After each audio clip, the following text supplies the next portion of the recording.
તો આ ગયે આપ સ્વાગત છે તમારું આપણી યુટ્યુબ ચેનલ પી ડોટ ક્લાસીસની અંદર.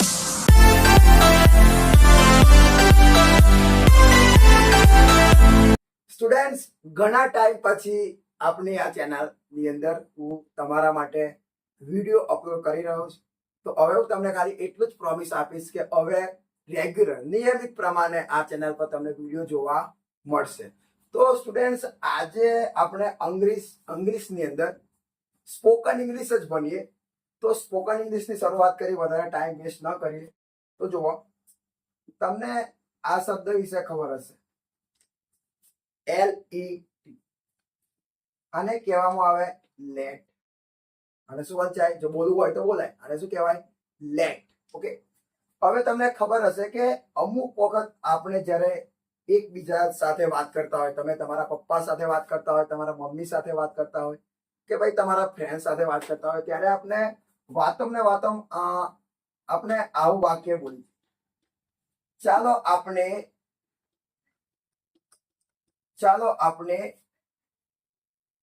આપણે ક્રિકેટ રમી. આપણે એને એકબીજા સાથે આ રીતે વાત કરીએ, ચાલો આપણે ક્રિકેટ રમીએ, ચાલો આપણે ક્રિકેટ રમીએ, ચાલો આપણે ભણીએ, ચાલો આપણે ડાન્સ કરીએ. આ રીતે તમે વાક્ય બોલો છો. અને આપણે ના બોલતા હોય ને તો અમુક વાર કોઈક દેશી માણસ હોય ને તો શું બોલે, કહું, ચાલો આપણે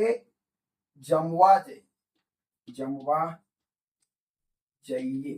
મતલબ આપણે પણ ચાલે અને આપણે પણ ચાલે. તમે આપણે બોલો યાર, આપણે બોલો, એક જ વસ્તુ છે, બરોબર? હવે ઇંગ્લિશ શું? જો તમારે આ બધા વાક્યને ઇંગ્લિશમાં બોલવા હોય, ચાલો આપણે રમીએ, ચાલો આપણે ફરવા જઈએ, ચાલો આપણે લગ્નમાં જઈએ, આ બધા વાક્યને ઇંગ્લિશમાં બોલવું હોય તો શું બોલે? એકદમ સિમ્પલ છે, આવડી જાય એવું જ છે. જો સૌથી પહેલા એવું માની લો ને કે આ જે શબ્દ છે, ચાલો આપણે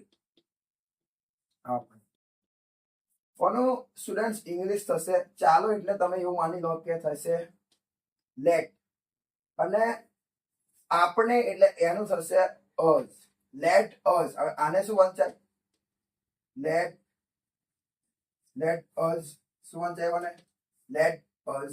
તમે આ રીતે પણ લખી શકો, લેટ અસ. પણ આને પણ શોર્ટકટ થાય. જો LET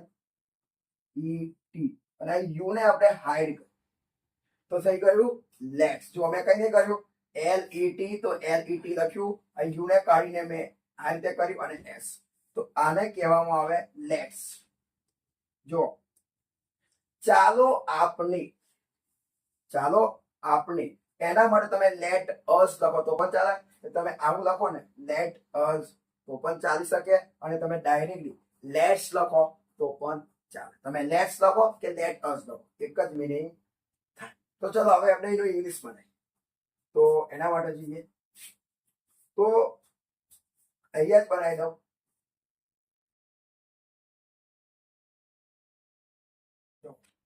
ચાલો આપણે ક્રિકેટ રમીએ. તો એના માટે સૌથી પહેલા લખવાનું આવશે વિદ્યાર્થીઓ લેટ્સ. ભાઈ ક્રિયાપદ V1 જ આવવાનું છે, તો ટેન્શન નહીં. પહેલું રૂપ તમારે મૂકવાનું. તો રમવા માટે શું આવે? Let's play cricket. જુઓ, થઈ ગયું. Let's play cricket. Let's read Hindi. Let's એવું પણ બોલાય, લેટ્સ પ્લે ફૂટબોલ. પછી એવું પણ બોલાય, let's buy vegetables. Let's go to Somnath. Let's go to Pavagadh. આ રીતે પણ બોલાય.